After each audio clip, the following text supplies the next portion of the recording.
Welcome to Swami Vivekananda institute. और आज के इस वीडियो लेक्चर में हम कवर अप करेंगे सीडीपी के एक बहुत ज्यादा इंपॉर्टेंट टॉपिक को, जिसका नाम है ब्लूम्स टैक्सोनॉमी।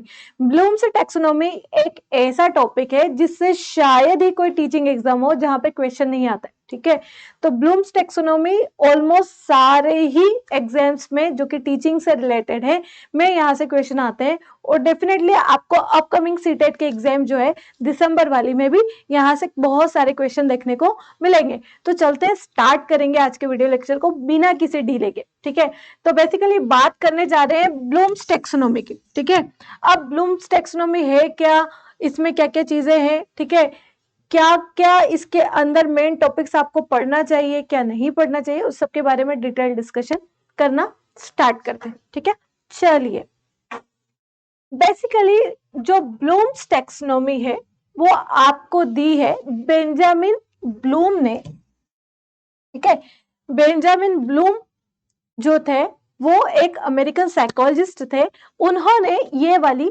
थ्योरी आपको दी है। ठीक है, बेंजामिन सैमुअल ब्लूम इनका पूरा नाम है। ठीक है, 21 फेब में इनका जन्म हुआ था 1913 में, और सितंबर 13 1990 में 1999 में इनकी डेथ हुई थी। ठीक है, तो कौन थे वो? ये अमेरिकन एजुकेशनिस्ट थे और साइकोलॉजिस्ट भी थे। क्लियर, बात समझ आ रही है?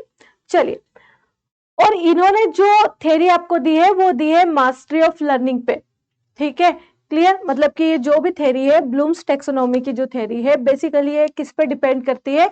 ये डिपेंड करती है लर्निंग पे। ठीक है, कि कोई भी पर्सन लर्निंग किस तरीके से करता है, उसके उन्होंने 3 एस्पेक्ट बताए हैं।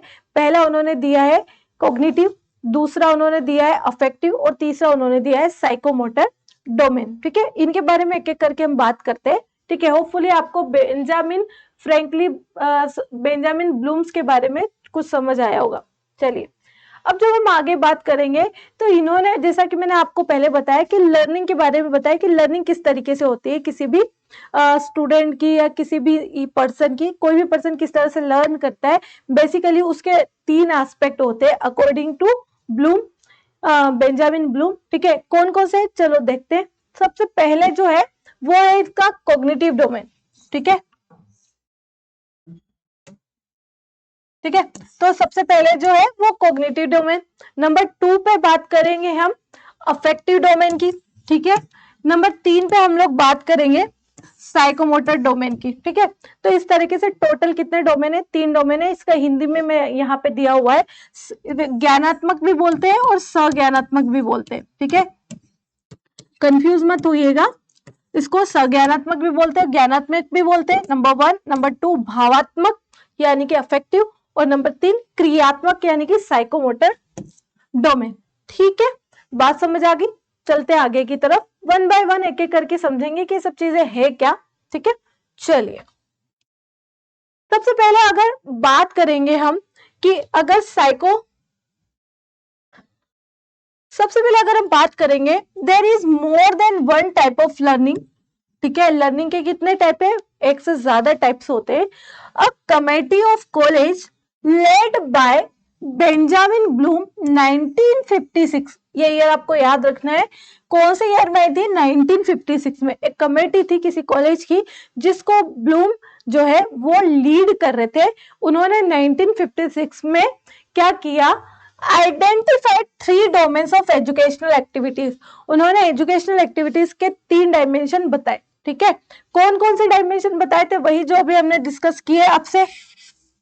Number 1 cognitive, number 2 affective, number 3 psychomotor. ठीक है, अब कॉग्निटिव मतलब क्या होता है इसके बारे में डिस्कस करेंगे, याद रखिएगा। अगर हम कॉग्निटिव डोमेन की बात करते हैं,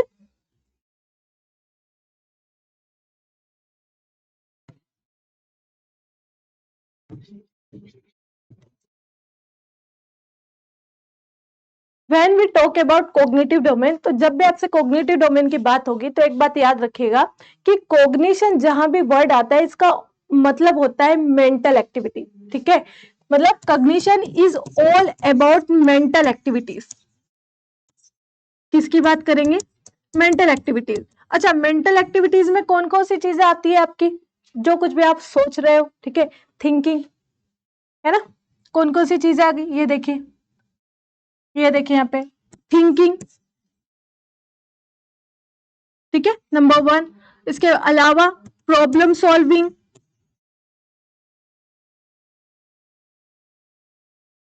के अलावा ब्रेन स्टॉर्मिंग,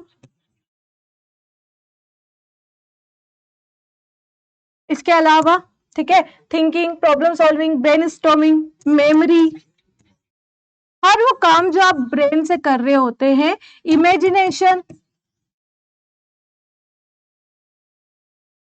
ठीक है, इमेजिनेशन, और भी बहुत सारी चीजें जिसमें आप अपनी मेंटल माइंड को यूज करते हैं, मेंटल एक्टिविटीज, ठीक है, सोचना, मतलब सोचना, सपने देखना, ठीक है, dreaming, imagination, problem solving, brain storming, ये सारी की सारी चीजें जो है ना वो आपके किस में आती है, कॉग्निटिव प्रोसेसेस में आती है, ठीक है। जब कॉग्निटिव डोमेन की बात करते हैं तो बेसिकली इन सब चीजों की बात किसने कही है, आपको बेंजामिन ब्लूम ने कहिए कि जो कॉग्निटिव डोमेन है बेसिकली वहां पे हम अपनी मेंटल एक्टिविटीज के थ्रू सीखते हैं, thinking, problem solving, imagination, memories, ठीक है। तो कॉग्निटिव डोमेन में याद रखिएगा हमेशा आपकी माइंड से रिलेटेड एक्टिविटीज के बारे में बात की जाएगी कि आप किस तरह से सोच रहे हैं, किस तरह से चीजों को याद रख रहे हैं, किस तरह से प्रॉब्लम को सॉल्व कर रहे हैं, किस तरह से डिसीजन ले रहे हैं। तो ये सारे की सारी चीजें आपकी कॉग्निटिव डोमेन में आती है। होपफुली आप लोगों को मेरी बात समझ आई होगी कॉग्निटिव डोमेन की। चलिए एक बार और देखेंगे कि इसमें क्या बोला है, कॉग्निटिव में क्या आ गया, मेंटल स्किल्स, ठीक है। किसकी बात करेंगे बच्चों, it's all about mental activities, ठीक है। किसकी बात करेंगे, मेंटल एक्टिविटीज, नॉलेज की, ठीक है, जो भी नॉलेज आपको मिल रहा है जो आप माइंड से, ब्रेन से ले रहे हैं। डन, चलिए very good, let's go ahead and will discuss next one जो कि है आपका अफेक्टिव डोमेन, ठीक है। ग्रोथ इन फीलिंग्स और इमोशनल एरियाज, ठीक है, एटीट्यूड। बेसिकली जब भी आपको अफेक्टिव वर्ड्स मिल जाए तो यहाँ पे अगेन याद रखिएगा जो अफेक्टिव डोमेन है, ठीक है, ये जो दूसरा डोमेन है आपका अफेक्टिव डोमेन जो है, अफेक्टिव डोमेन में आप लोगों को एक बात याद रखनी है कि यहाँ पे जब भी बात होगी अफेक्ट की, affect is all about your emotions, ठीक है। जब भी इमोशन से रिलेटेड कोई भी बात होती है तो वो आपके अफेक्टिव डोमेन में आते हैं। याद रखना यहाँ पे इफेक्टिव नहीं है, ठीक है, यहाँ अफेक्टिव है। और अफेक्टिव की जब भी बात होगी तो it's all about your emotional health, your emotional intelligence, ठीक है। बात समझ आई। तो आप कितना अच्छे से इमोशंस को समझ पा रहे हैं। तो इमोशन की जो अंडरस्टैंडिंग होती है, ठीक है, अंडरस्टैंडिंग ऑफ इमोशन जो है वो आपके किस में आएंगे, वो आपके अफेक्टिव डोमेन में आएंगे, ठीक है। कि आप किसी पर्टिकुलर पर्सन के लिए, किसी पर्टिकुलर सिचुएशन के लिए किस तरह से एटीट्यूड रखते हैं। एटीट्यूड में भी क्या शामिल होता है, आपका इमोशन। कोई पर्टिकुलर चीज है उसके बारे में आप कुछ सोचते हैं, कुछ फील करते हैं और उसकी तरफ कुछ रिएक्शन करते हैं, तो ये आपका एटीट्यूड होता है। और एटीट्यूड इज ऑल अबाउट किससे रिलेटेड है, अफेक्टिव डोमेन से। होपफुली आप लोगों को बात समझ आएगी। नंबर 1 मैंने आपको सिखाया कॉग्निटिव डोमेन, कॉग्निटिव डोमेन जहां पे मेंटल एबिलिटीज की या मेंटल एक्टिविटीज की बात होगी। और बात करेंगे दूसरा जो है आपका अफेक्टिव डोमेन। अफेक्टिव डोमेन में बच्चों हम लोगों ने किसकी बात की, affective domain is all about कि आप किस तरह से फील कर रहे हैं, आपकी फीलिंग, आपकी इमोशंस, ठीक है, आपका एटीट्यूड, ये सारा की सारी चीजें आपकी किस में आती है, अफेक्टिव डोमेन में आती है। होपफुली यहाँ तक बात समझ आई होगी। चलते हैं और अच्छे तरीके से समझते हैं नंबर 3 पे, साइकोमोटर डोमेन की, ठीक है। चलिए आ जाइए।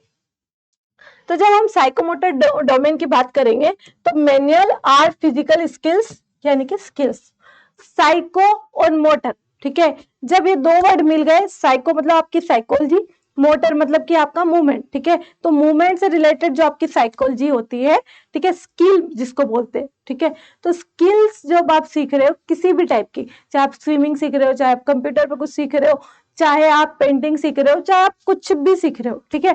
तो सारी की सारी चीजें आपकी कहाँ पाएगी, स्किल बेस्ड लर्निंग जो होती है बेसिकली वो साइकोमोटर लर्निंग होती है, ठीक है। अब यहाँ पे एक और बात आप लोगों को याद रखना है कि इन सबका जो एरिया है, लाइक जैसे अगर हम इसकी बात करें आपसे तो देखिएगा अगर हम कॉग्निटिव की बात करेंगे ना बच्चों, तो याद रखना cognitive is all about head, आप अपने दिमाग में यानी कि ब्रेन से काम लेंगे। जब आप अफेक्टिव डोमेन की बात करेंगे तो हम हार्ट की बात करेंगे, क्योंकि इमोशन हार्ट से कनेक्टेड होते हैं ना। तो कॉग्निटिव हेड, हार्ट किससे कनेक्टेड है आपका, अफेक्टिव डोमेन से। और यहाँ पे आएगा आपका, क्योंकि स्किल की बात हो रही है, skill is all about hand, तो याद रखिएगा, इनका शॉर्ट फॉर्म भी याद रखिएगा कि जब कॉग्निटिव की बात करेंगे तो हेड की बात करेंगे, अफेक्टिव की बात करेंगे तो हार्ट की बात करेंगे, साइकोमोटर की बात करेंगे तो हैंड की बात करेंगे। हाथों से अगर आप कोई काम सीख रहे हो, कोई भी स्किल है, तो वो चीज हम किस में ऐड करेंगे, साइकोमोटर के। ये एक जस्ट सुपरफिशियल बात है, आप लोगों को सिर्फ ध्यान रखना है, ठीक है, कभी आपसे एग्जाम में पूछ ले तो। डन, ओके, चलते हैं आगे की तरफ। अगर आगे बात करेंगे तो यार ये ईयर बहुत इंपॉर्टेंट, आप लोगों को याद रखना है कि 1956 में ब्लूम ने 3 एरिया दिए थे। किसके दिए थे, लर्निंग के। कितने, कौन कौन से, कॉग्निटिव, दूसरा अफेक्टिव, नंबर 3 साइकोमोटर, ठीक है। ये 3 एरियाज बहुत इंपॉर्टेंट है, याद रखिएगा। कॉग्निटिव मेंटल एक्टिविटी, और दूसरा क्या बताया आपको, बताइए, अफेक्टिव आपके इमोशन, नंबर 3 आपको बताया साइकोमोटर। साइकोमोटर किससे रिलेटेड है, साइकोमोटर आप लोगों के रिलेटेड है स्किल से संबंधित। जितनी भी आप स्किल सीख रहे हो उससे रिलेटेड जितनी बातें होगी तो उसके बारे में आपसे बात होगी। दैट, चलिए ओके, नेक्स्ट टाइम बात करेंगे हम अगले। अच्छा, ये हिंदी में भी दिया हुआ है, मानसिक कौशल, भावनात्मक कौशल और मैनुअल यानी कि शारीरिक कौशल। डन, चलिए ये मैं आपको समझा चुकी हूँ। डन, चलिए अब है ना, हर एक को एक एक बार ब्रीफ में समझ लेते हैं कि कौन सा डोमेन क्या बात करता है। क्लियर, चलिए सबसे पहले अगर हम कॉग्निटिव डोमेन की बात करेंगे तो याद रखिएगा कॉग्निटिव डोमेन सबसे ज्यादा इंपॉर्टेंट डोमेन है, ठीक है। यहाँ पे हम बात करेंगे स्किल्स की, या उन्होंने एक पिरामिड दिया था, इसको किस तरह से कॉग्निटिव लेवल पे इंसान सीखता है, ठीक है। तो उसके बारे में भी हम थोड़ा डिटेल में डिस्कस करने वाले हैं आज के लेक्चर में, ठीक है। तो चलते आगे की तरफ। देखिए कॉग्निटिव का मतलब मैंने आप लोगों को जैसे पहले समझा दिया था, क्या था,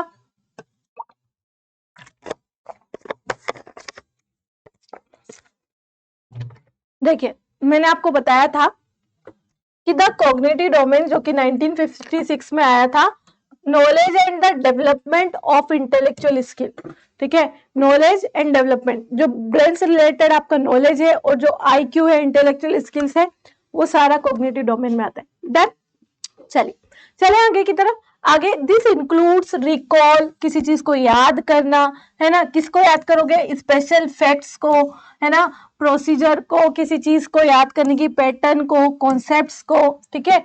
तो ये सारी चीजें जिसमें इंटेलेक्चुअल एबिलिटीज की जरूरत पड़ती है, सब आपका कॉग्निटिव डोमेन होता है, ठीक है। चलिए, अच्छा इसमें 6 मेजर कैटेगरीज भी होती है, क्लियर, जिसके बारे में हम 1 बाय 1 अभी डिस्कस करेंगे, ठीक है।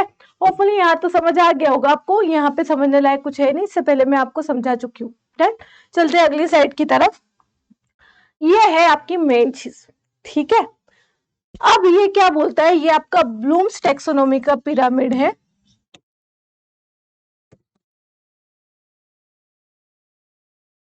ठीक है। अब ये ब्लूम्स टैक्सोनॉमी में आया था, कब आया था ये वाला कॉग्निटिव लेवल का पिरामिड, ये 1956 में आया था, ठीक है। क्लियर, बात समझ आई आप लोगों को। 1956 में, याद रखिएगा ये 1956 वाला है, जिसमें 6 पार्ट दिए, 6 कैटेगरीज दिए। के बाद में 2001 में इसी को रिवाइज करके एक और चीज बनाई गई थी, उसके बारे में भी हम डिस्कस करेंगे। पहले इसको एक एक करके समझते हैं, फिर उसको समझेंगे। डन, चलिए तो स्टार्ट करते हैं सबसे पहले। अच्छा, आप है ना चलेंगे यहाँ पे लोअर टू अपर, कैसे चलेंगे, नीचे से मतलब डाउन टू अप की तरफ हमको जाना है, ठीक है। क्लियर, डाउन टू अप की तरफ जाना है।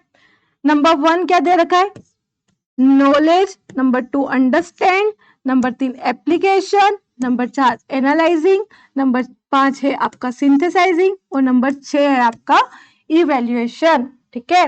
बात समझ आ रही है। मैं इसके डीप डक करूं कि ये सब चीजें है क्या, उससे पहले 2 बातें और आपको सिखा देती हूँ। पहली बात तो ये है कि आपको याद रखना है, हमको नीचे से ऊपर की तरफ जाना है। नंबर 2, ये जो स्टार्टिंग के 3 जो है चीजें, इनको बोलते हैं लोअर ऑर्डर थिंकिंग, क्या बोलेंगे, लोअर ऑर्डर थिंकिंग। क्लियर, याद रखिएगा। और ये जो ऊपर के तीन है यहां से लगा के यहां तक, कौन कौन सा, एनालाइज, सिंथेसिस और इवेल्यूशन, इनको बोलते हैं हॉट्स। हॉट का मतलब क्या होगा, higher order thinking, higher order thinking. Getting the point. सबसे पहले लोअर ऑर्डर थिंकिंग, स्टार्टिंग के दिन, और पीछे के हायर ऑर्डर थिंकिंग। हॉट्स के जो क्वेश्चन आते हैं ना, जिसमें थिंकिंग की बहुत ज्यादा जरूरत होती है, बहुत ज्यादा सोच समझ के क्रिटिकल थिंकिंग करके आंसर करने होते हैं, तो ये बेसिकली वो वाले एरियाज है। देन तो ये दो दो बातें आपको नोट करनी। चलिए अब वन बाय वन करके मैं अच्छे से आपको समझाती हूँ कि होता क्या है। ठीक है, बेसिकली जो ब्लूम्स थे उन्होंने कॉग्निटिव डोमेन जो है, ठीक है, जिसमें मेंटल एक्टिविटी की जरूरत होती है, उसको 6 स्टेजेस में कैटेगराइज किया है। मतलब 6 कैटेगरी इंपॉर्टेंस बताई है, जिसमें हम लोग क्या करेंगे, वन बाय वन चीजों को अच्छे से सीखेंगे। मतलब क्या होता है, सबसे पहले हम क्या करते हैं, उसके बाद क्या प्रोसेस होती है, कोई भी चीज जब लर्न करते हैं मेंटल लेवल पे, तो उसके बारे में बताया हुआ। ठीक है, तो सबसे पहले यहाँ पे आता है नंबर 1 पे नॉलेज। ठीक है, नंबर 1 पे क्या आता है, नॉलेज। नॉलेज का मतलब होता है किसी भी चीज का आपके सामने एक्सपोजर होना। ठीक है, किसी भी बात का आपको पता चलना। ठीक है, ये सबसे पहली बात होती। जैसे हम क्लास स्टार्ट किए थे ना, तो हमने इंट्रोड्यूस किया कि आज हम क्या पढ़ने वाले हैं, क्या चीज है। ठीक है, तो मैंने आपको पूरा इंट्रोडक्शन दिया उस चीज का। ठीक है, तो वो हो गया आपको क्या, आपको बेसिक नॉलेज हुई बात की कि आखिर वीडियो लेक्चर में पढ़ेंगे क्या। बात समझ आ रही है, क्लियर। चलिए, तो ये बात हुई नॉलेज की। अब नंबर 2 की जब हम बात करेंगे, मतलब नॉलेज मतलब कि आपको किसी चीज के बारे में पता लगा। ठीक है, तो नॉलेज, ठीक है, ज्ञान इसको हिंदी में बोलते हैं। नंबर 2 के बाद आता है अंडरस्टैंड करें। जो कुछ भी आपको पता चला है, क्या आपको वो समझ आया है या नहीं आया, अंडरस्टैंड भी हो पा रही है बात, नहीं हो रही, गेटिंग द पॉइंट। तो याद रखना नंबर 2 पे आपका आता है, क्या आता है, अंडरस्टैंड करना। जो कुछ भी चीज आपको पता चली है उसको आपने, जैसे मैंने आपको बताया कि ब्लूम्स टैक्सोनॉमी पढ़ेंगे, वो सारी चीजें। अब जब ब्लूम टैक्सोनॉमी का अगर आप पूरा वीडियो लेक्चर देख लेंगे, तो उसके बाद उस वीडियो लेक्चर से आपने कितना अंडरस्टैंड किया, आपको कितनी बात समझ आई। ठीक है, मतलब आप उसको अपने माइंड में कितना उतार पाए, आपको कितना उस चीज को समझना, कितना आप उस चीज को अच्छे से समझ पाए, ग्रैब कर पाए। ठीक है, तो ये होगा आपका अंडरस्टैंड करना। क्लियर, चलिए। तो दूसरे नंबर पे आता है किसी भी चीज को अंडरस्टैंड करना, यानी कि समझना। Knowledge number 1, number 2 understand. Number 3 पे जब हम बात करेंगे, एप्लीकेशन। ठीक है, फॉर एग्जाम्पल आपको लैब में लेकर के गए, ठीक है, और लैब में आपको प्रिज्म का कोई एक्सपेरिमेंट बताया गया। ठीक है, तो आप लैब में गए और लैब में आपको प्रिज्म के बारे में बताया, तो नॉलेज हो गया। आपने उसको बहुत ध्यान से सुना, अच्छे से समझा। ठीक है, तो ये हो गया आपका अंडरस्टैंडिंग। नंबर 3 पे जब टीचर ने या आपके जो भी साइंस टीचर है, जब आप उन्होंने प्रिज्म का प्रैक्टिकल आपको पूरा सिखा दिया, तो नाउ इट्स योर टर्न कि वो जो प्रैक्टिकल किया था वो आप खुद, वो जो कुछ आपने सीखा है वो खुद आप उस प्रिज्म पे अप्लाई कर पा रहे हो या नहीं कर पा रहे हो। ठीक है, तो बेसिकली एप्लीकेशन, जो कुछ भी सीखा, समझा, सुना, उसको अप्लाई करके देखना, उसको बोलते हैं एप्लीकेशन। ठीक है, अनुप्रयोग इसको हिंदी में बोलते हैं।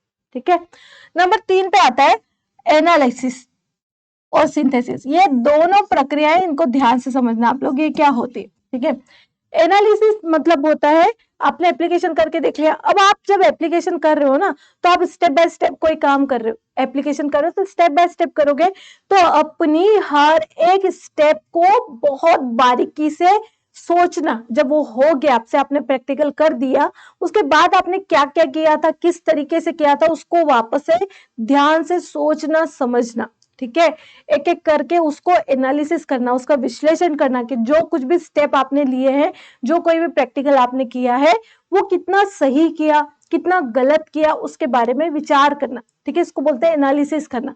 और उसको विचार किस तरीके से करोगे, न्यूट्रल होके, बायस्ड होके नहीं कि यार मैं तो कभी कुछ गलत कर ही नहीं सकता या फिर मैं कुछ अच्छा कर ही नहीं सकता। तो ये दो एक्सट्रीम को छोड़ करके बारीकी से जो अच्छा किया ठीक है, जो नहीं किया उसको भी समझना है कि कौन सी स्टेप में गलती हुई। तो इसको बोलते हैं एनालिसिस करना। हर एक स्टेप को बारीकी से आप जांच रहे हो, परख रहे हो, तो ये होता है एनालिसिस। जब एनालिसिस करते हैं तो चीजों को टुकड़ों में, मतलब ब्रेक कर करके चीजों को समझा जाता है। Getting my point. तो ब्रेकिंग करके चीजों को अंडरस्टैंड करना, जो कुछ आप कर चुके हो उस चीज का। डन, क्लियर, ओके अब सिंथेसिस का मतलब क्या होता है? जो कुछ आपने एनालिसिस किया ना ब्रेक करके कि अच्छा ये हुआ, फिर इस स्टेप में ये गलती हुई या ये स्टेप बहुत अच्छी हुई, तो वो सारी स्टेप्स को सिंथेसिस में पूरा का पूरा आपने जोड़ दिया कि एक सार, एक समरी निकाली, आपने एक पैराफ्रेज किया उस चीज को कि भाई मैंने प्रैक्टिकल किया था, यहाँ पे मैंने अच्छा किया, यहाँ पे बुरा किया, और उसको एक पूरा समराइज कर दिया, जोड़ के लास्ट में अपने आप को या टीचर को जो भी आपसे पूछ रहा है उसके बारे में बता दिया कि भाई मैंने यहाँ पे किया, ये चीज मुझसे अच्छी हुई, ये चीज मेरी गलत हुई। उनको जोड़ करके जो जो टुकड़ों में एनालिसिस किया उस एनालिसिस को जोड़ना और पूरी बात पक्की करना, पूरी बात बताना, वो होता है सिंथेसिस, मतलब जोड़ने का काम करता है सिंथेसिस। इंग्लिश हिंदी में इसको संश्लेषण बोलते हैं, ठीक है, जोड़ना, आपस में मिला देना जो कुछ भी आपने एनालिसिस किया उसको। लास्ट में आता है आपका इवेल्युएशन। तो जब आप अपनी बात अपना जो कुछ भी किया, अपनी समरी सामने टीचर को दे दी या आपने खुद ने समझ ली, उसके बाद में लास्ट में आता है इवेल्युएशन कि जो कुछ प्रैक्टिकल आपके द्वारा किया गया वो सही था या नहीं था, ठीक है। तो उसका इवेल्युएशन सबसे लास्ट में होता है, ठीक है, मूल्यांकन करना जो कुछ भी किया गया है उसका। डन। तो बेसिकली दैट्स इट। नॉलेज मतलब चीजों के बारे में पता चलना, अंडरस्टैंड उस चीज को समझना, एप्लीकेशन मतलब चीजों को प्रयोग करना, एनालिसिस मतलब जो कुछ भी प्रयोग किया गया है उसके हर एक स्टेप को बारीकी से जांचना, और जो कुछ भी जांचा गया है लास्ट में उसको समराइज करके एक नॉलेज देना जोड़ करके, वो होता है सिंथेसिस। और इवेल्यूशन जो कुछ भी आपके सामने फाइनल रिपोर्ट आई है उसका मूल्यांकन करना कि वो अच्छी थी या बुरी थी, जज करना बेसिकली उसको। क्लियर? होपफुली यहाँ तक आप लोगों को मेरी बात समझ आई होगी। चलते हैं आगे की तरफ कि क्या था इसमें आगे, ठीक है। अब ये जो थी ना आपको, ये 1956 में आया था जैसा कि मैंने आपको बता दिया, ठीक है। अब जो अगला था ना बच्चों, उसमें आप लोगों को याद रखना है ये वाला, ठीक है। जब क्या हुआ 1956 का आया था तो वो था बेस्ड था वर्ब पे। आप लोग याद रखिएगा कि उसमें हमने जितने भी टर्म्स यूज किए वर्ब के फॉर्म में यूज किए। किसके फॉर्म में यूज किए बच्चों? वर्ब के फॉर्म में। जितनी भी ये सारी टर्म्स यूज की हमने, knowledge, understand, application, analysis, synthesis, evaluation, ये सारी जो हमने प्रोसेस ली है ये हमने वर्ब के फॉर्म में बात की। नॉलेज, ठीक है, अंडरस्टैंड, क्लियर। तो ये उतना अच्छा सेंस नहीं बना पा रही थी, तो इन्होंने क्या किया 2001 में 2001 में इसको वापस से रिवाइज किया और इन सारी टर्म्स को क्या किया, वर्ब में से चेंज करके, सॉरी वर्ब नहीं, बेसिकली ये है आपका नाउन के फॉर्म में। किसके फॉर्म में? नाउन के फॉर्म में। तो पहले नाउन के फॉर्म में था, तो इन्होंने बाद में क्या किया, उस नाउन को चेंज करके वर्ब के फॉर्म में कन्वर्ट किया। फर्स्ट है नाउन, मतलब सारे नाउन में। अब अगला जो बात करेंगे वो सब टर्म्स किस में आएगी, वर्ब के फॉर्म में, मतलब करने के बारे में आएगी, क्रिया। यहाँ पे क्या सुन रहे, सिर्फ नाउन सुन रहे, वहां पे जब आप सुनोगे, जब आप पढ़ोगे तो ऐसा फील होगा कि हाँ करना है। डन। 2001 में रिवाइज हुआ, सेम ही है, थोड़ा सा चेंज है, उसको देख लेते हैं। डन। यहाँ पे उन्होंने क्या किया था इस वाले में, देखिए सेम ही है, वो के वही 6 स्टेप ही है, लेकिन क्या चेंज किया इन्होंने बच्चों? इन्होंने चेंज किया कि जो रिमेंबर था उस सॉरी, जो आपका यहाँ पे नंबर 1 पे क्या था, पहले वाले में नॉलेज है ना, नॉलेज को इन्होंने क्या कर दिया, रिमेंबर। नंबर 2 क्या था वहां पे, अंडरस्टैंड था, ठीक है, यहाँ पे भी अंडरस्टैंड ही है, और याद रखनेगा इसको अंडरस्टैंडिंग बोलेंगे ज्यादा सही लगेगा क्योंकि इन्होंने वर्ब की बात की थी। नंबर 3 पे अप्लाई, वहां पे भी एप्लीकेशन था, ठीक है, मतलब आप एप्लीकेशन और अप्लाई में फर्क देख रहे हैं। एप्लीकेशन ठीक है, अनुप्रयोग, और अप्लाई मतलब ये अप्लाइंग भी बोलते हैं इसको। अप्लाइंग मतलब कोई काम आप तुरंत कर रहे हो, अप्लाई कर रहे हो, ठीक है। तो यहाँ पे बेसिकली वर्ब के फॉर्म में बात हो रही है, वहां पे नाउन के फॉर्म में बात हुई थी, ठीक है। नंबर 3 वहां पे क्या था, एनालिसिस, यहाँ पे बात की एनालाइजिंग, ठीक है, एनालाइजिंग भी बोलते हैं इसको, आप एनालाइज कर रहे हो, ठीक है। तो यहां तक तो इसमें कोई डिफरेंस नहीं है, बस डिफरेंस क्या है 5th और 6th में, ठीक है। 5th में वहां पे क्या था, वहां पे आपका 5th में क्या था, वहां पे था आपका, ये देखिए ये देखिए यहाँ पे फिफ्थ पे क्या था, सिंथेसिस और इवैल्यूएशन। तो इन लोगों ने क्या किया, ध्यान से सुनिएगा थोड़ा सा, मैं अगर आपको बताऊं, सारे स्टेप सेम है। नो को रिमेंबर कर दिया, अंडरस्टैंडिंग को अंडरस्टैंडिंग कर दिया, एप्लीकेशन एनालिसिस को एनालाइज कर दिया। लेकिन यहाँ पे उन्होंने क्या किया, ये वाला जो स्टेप था आपका इवैल्यूएशन, इसको आप वो नीचे लेकर के आ गए, मतलब फिफ्थ नंबर पे आपका इवैल्यूएशन आ गया। और इन्होंने क्या किया, सिंथेसिस को ऊपर कर दिया और इसका नाम बदल के क्या कर दिया, क्रिएटिंग। क्या कर दिया, क्रिएटिंग। क्लियर, मतलब इवैल्यूएशन को नीचे, सिंथेसिस को ऊपर, और सिंथेसिस का नाम क्या कर दिया, चेंज करके क्या नाम कर दिया, सिंथेसिस का, सिंथेसिस का इन्होंने नाम कर दिया आपका क्रिएटिंग। डन। चलिए देख लीजिए एक बार और, ये देखिए अगर आप ध्यान से देखेंगे तो ये देखिए इवेल्युएट फिफ्थ नंबर पे आ गया, दिख रहा है, और यहाँ पे क्या आ गया, क्रिएट आ गया, सिंथेसिस वर्ड उन्होंने हटा दी। दैट्स इट, इतना ही करना है। कब आई थी ये वाली, 2001 में। यहाँ पे वर्ब की मेन बात होगी, वहां पे नाउन की बात कर रहे थे वो लोग। चलिए होपफुली यहाँ तक समझ आया होगा। चलते हैं आगे की तरफ, ठीक है, चलिए। अच्छा इसमें था क्या, वही रिमेंबर करना, मतलब कुछ चीज को याद करना। नंबर 2 अंडरस्टैंड करना, चीजों को समझना है ना, अप्लाई करना, चीजों को अप्लाई करके देखना, एप्लीकेशन लेके आना। अगला है एनालाइज करना, उस सब चीजों को क्या करना है, बारीकी में छोटे छोटे टुकड़ों में या छोटे छोटे पार्ट में ब्रेक करके चीजों को समझना, जो कुछ आप एप्लीकेशन किए हो उस चीज की। इवेल्युएट करना पहले आ जाएगा, कि जो कुछ भी आपने अलग अलग टुकड़ों में चीजों को एनालाइज किया है उसको आप पहले देखेंगे कि कौन सा पार्ट अच्छा हुआ, कौन सा पार्ट अच्छा नहीं हुआ, उसके बारे में। और लास्ट में क्रिएट आ जाता है। क्रिएट मतलब कि ठीक है, आपको पता चल गया कि यहाँ पे अच्छा हुआ, यहाँ पे अच्छा नहीं हुआ, तो अब जहां अच्छा हुआ उससे कुछ नया क्रिएट कर दो, जो अच्छा नहीं हुआ उसको छोड़ दो। डन, बेसिकली इसको बोलते हैं डन। चलिए अब बात कर लेते हैं थोड़ा सा साइकोमोटर डोमेन की, और उसके बाद बात करेंगे, नहीं पहले अफेक्टिव डोमेन की बात करेंगे बच्चों, फिर साइकोमोटर डोमेन की बात करेंगे, ठीक है। चलिए अगर हम अफेक्टिव डोमेन की बात करेंगे तो अफेक्टिव डोमेन में आपका आएगा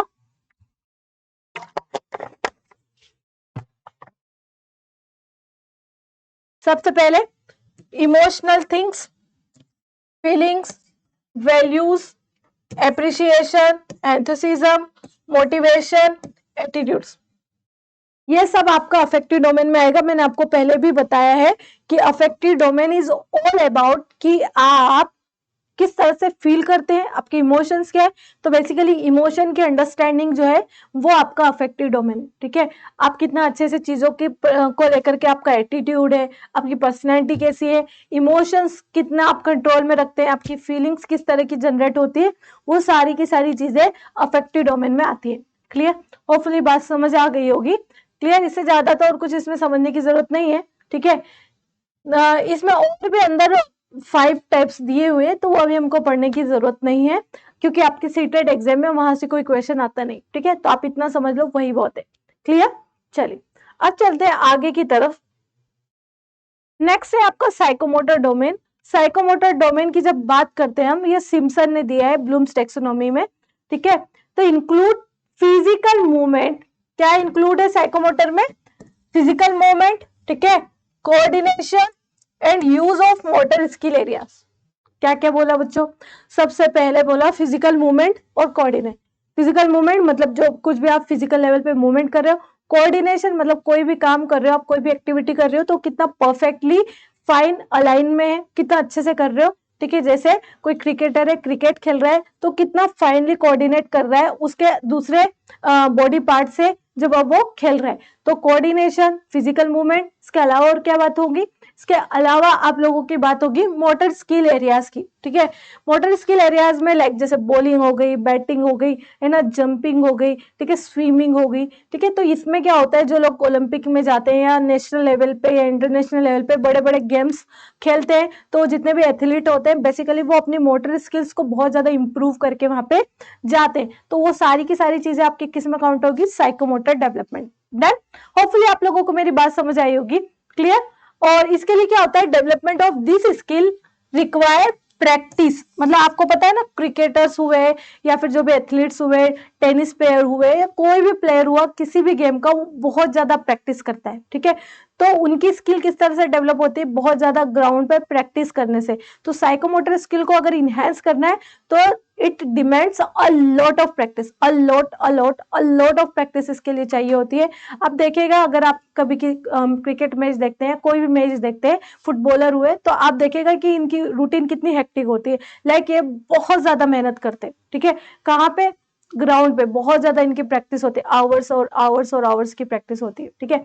मैंने एक उनके बारे में पढ़ा था, सिंधु के, पीवी सिंधु के बारे में, कि है ना, वो सुबह मॉर्निंग में 4 AM को उठ जाती है प्रैक्टिस करने के लिए, और लगातार पूरे डेज बीच बीच में गैप लेकर के प्रैक्टिस करती है। तो सोचिए ये लोग बहुत ज्यादा मेहनत करते हैं अपनी स्किल्स को इम्प्रूव करने की।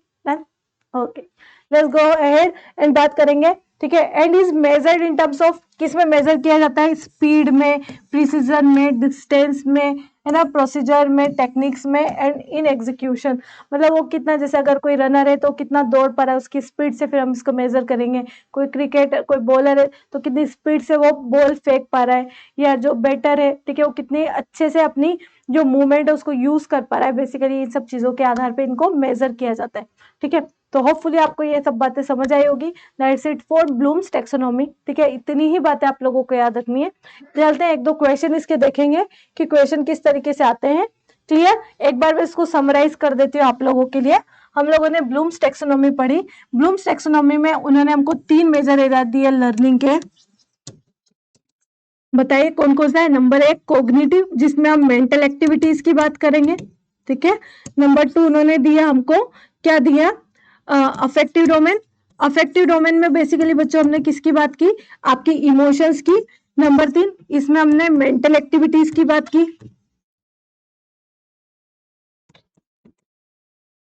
इसमें हमने बात की आपकी इमोशंस की, एटीट्यूड की।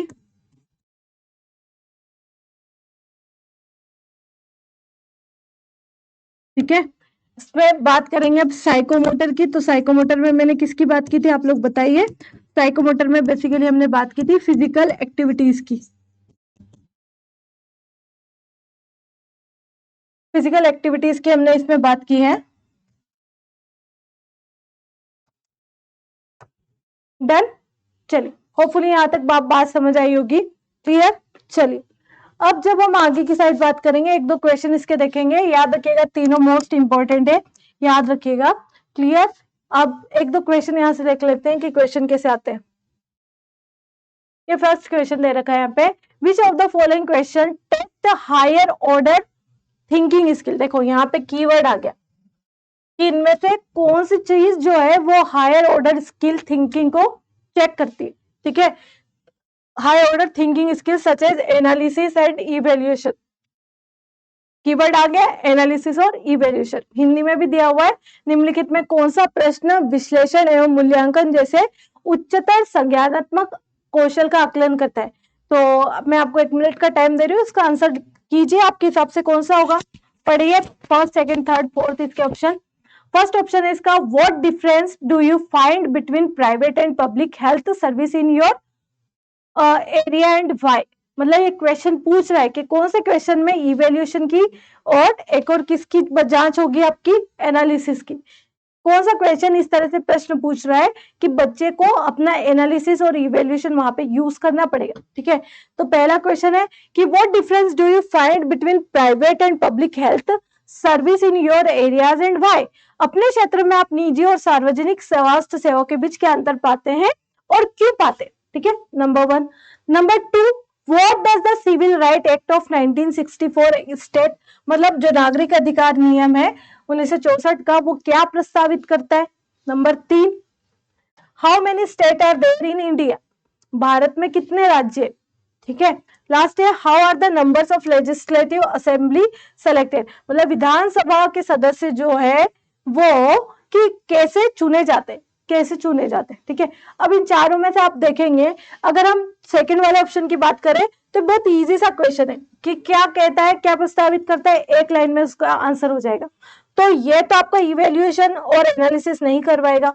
हाउ मेनी स्टेट्स में भी आप डायरेक्ट बता देंगे देयर आर 28 स्टेट्स, ठीक है, तो यहाँ पे भी कोई आप इवेल्युएशन नहीं कर रहे हो, कुछ एनालिसिस नहीं कर रहे हो, तो ये भी नहीं होगा। अब अगर हम बात करेंगे फोर्थ वाला, how are the members of legislative assembly selected.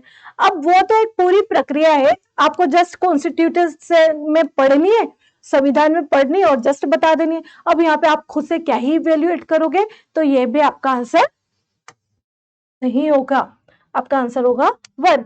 What is the difference do you find, मतलब आप क्या सोचते हैं, आपको क्या अंतर लगता है कि प्राइवेट और public health services in your area and why. मतलब आपके क्षेत्र में जाइए, देखिए कि जो प्राइवेट हॉस्पिटल्स हैं और जो गवर्नमेंट हॉस्पिटल है उनमें क्या डिफरेंस है, तो आप सोचोगे, समझोगे, इवेल्युएट करोगे, एनालिसिस करोगे, ठीक है ना, तभी तो आंसर कर पाओगे ना। उसके पीछे क्यों का भी आंसर करना है, तो definitely the answer will be 1, ठीक है। इसके आगे के और भी क्वेश्चन हम नेक्स्ट क्लास में डिस्कस करेंगे। तो होपफुली आपको आज की क्लास समझ आई होगी, और thank you so much for watching and keep learning. अगर आपको सीटेट से रिलेटेड कोई भी डाउट हो तो आप नीचे कमेंट सेक्शन में पूछ सकते हैं, और बहुत जल्द स्वामी विवेकानंद चैनल पे आपकी लाइव क्लासेस स्टार्ट होगी सीटेट के लिए, तो आप हमारे साथ जुड़े रहिएगा, ताकि वो जो लाइव क्लासेस होगी उनके थ्रू आप लोगों की कुछ हेल्प की जा सके, जो कि एग्जाम है 21 जनवरी को। डन। तो thank you so much for watching. Keep learning.